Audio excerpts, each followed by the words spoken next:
Hello and welcome to the fourth episode of this series. And today is a great day. We finally have a name for this series. From now on, this series will be called My Memories. So yeah, let's get on with the fourth story. Come on, story.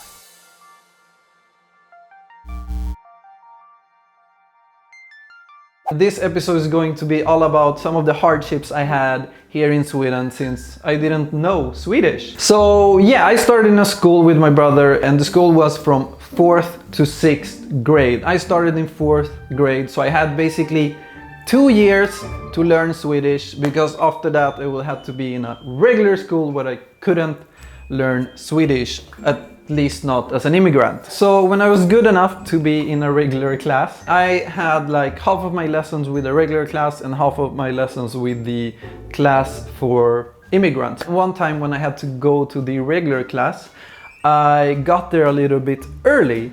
So I waited in kind of like a waiting area and the door was open and a draft came in and the door basically slammed. My teacher basically asked another girl to go and see what happened. And when she came by, she actually saw me and she just yelled out, "It was Julie who slammed the door!" And of course, I didn't know any Swedish, so I couldn't, well, I knew some Swedish, but I didn't know how to explain that. So I just looked down and felt embarrassed since I couldn't defend myself. So that was one of the hardships, but I felt like those kind of stuff stopped coming since I learned more and more Swedish as the days passed. So, and in the end, I actually got to do a test to stop going to the class for immigrants and just be in the regular class. And I passed the test and they let me be in the regular class full time. So yeah, I felt super confident with my Swedish, and since I tackled that test, I don't know, I felt like I knew everything. But of course, new words come by all the time. One time we had like a sofa in our school and I was sitting on the sofa, and after sitting there for a while I felt like I had to stretch myself, so I basically just did this and yawn a little bit like, oh, and one of the kids goes by and then he looks at me and he looks at the girl and he said, "Julio has a boat." and at that time I really didn't know what a was, so she basically looked me up and down as if I was a disgusting beast. I didn't really know what he said, but of course, a kid, the only thing I replied was like, that's not true. But yeah, I mean, she still, I don't know, looked at me as a nasty person and I felt really bad. For you sickos that want to know if I had a or not, no, I didn't. It was still uncomfortable since she was looking at me as a disgusting human being and I didn't really know what the word for was at that time in Swedish.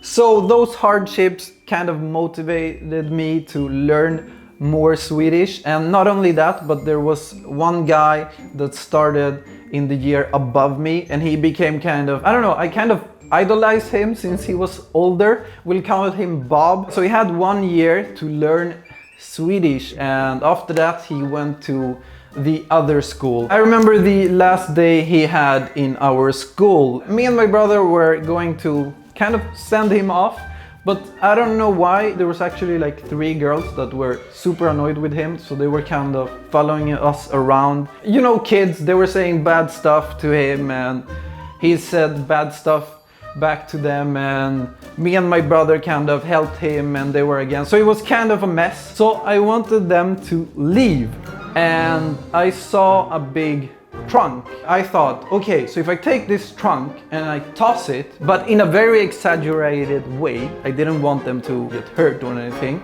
I could just go like this, and then they would see it, and when they ran away, we could basically run from them. And that's exactly what happened. So I took this trunk and I tossed it against them, and of course the 3 girls, they saw this trunk coming from miles away and they just moved to the side and nothing happened. And me and my brother and Bob kind of ran from them, and that was the last day I saw him in school.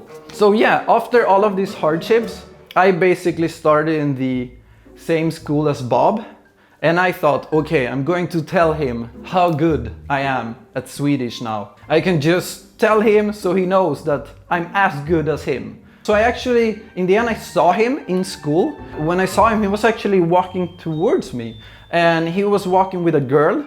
And this girl, she looked actually very sad. I hadn't seen her before, and I didn't know what happened with her. So I looked at him and I said like, oh, hi Bob, how are you? And everything. But he didn't even say anything to me. He just looked at the girl and he asked her, is it him? And I understood directly, okay, now I need to say something because they think I did something. She kind of nodded and said yes, and before I could say anything, I stretched out my arm and started to say no, and then he just kicked me as hard as he can, or he could, on my belly, and I kind of fell down, I couldn't breathe, and he just walked away. That was the last time I actually spoke to Bob after that. So, I don't know, my kind of school idol became a douche apparently in this year I was apart from him. So yeah, that moment with Bob was kind of horrible, but fast forward, I actually met that girl on a party like 3 years after. She actually had the same phone I had at the time, and at that time usually phones, they didn't have any like special code to lock it as phones nowadays, like smartphones. And I thought, okay, I will get back to this girl because she basically made someone kick me even though I hadn't even seen her before. So I locked her phone with a very basic code, 0000, and I thought, okay, after the party's over, I will just remove the lock.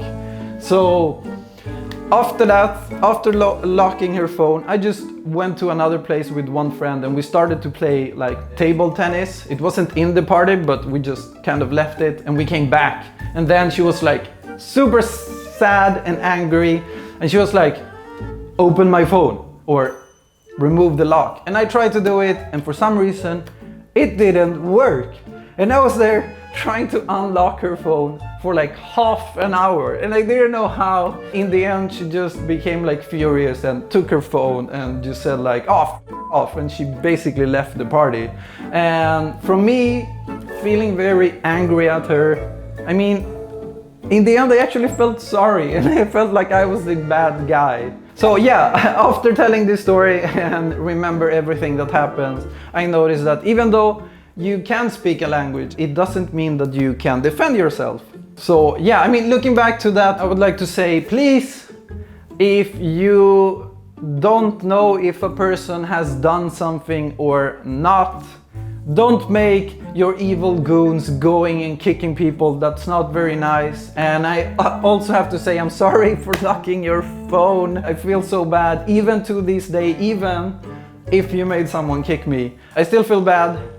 So yeah, I'm sorry for that. Maybe this series shouldn't be called My Memories, instead like My Confession Stories or something. If you come back to next week's episode, I will tell you what actually happened when I tossed that trunk, because it didn't happen as smoothly or as I imagined it, as I told in the story. Thank you for watching this episode. If you liked it, don't forget to comment and subscribe, maybe giving this video a like. And yeah, see you next time.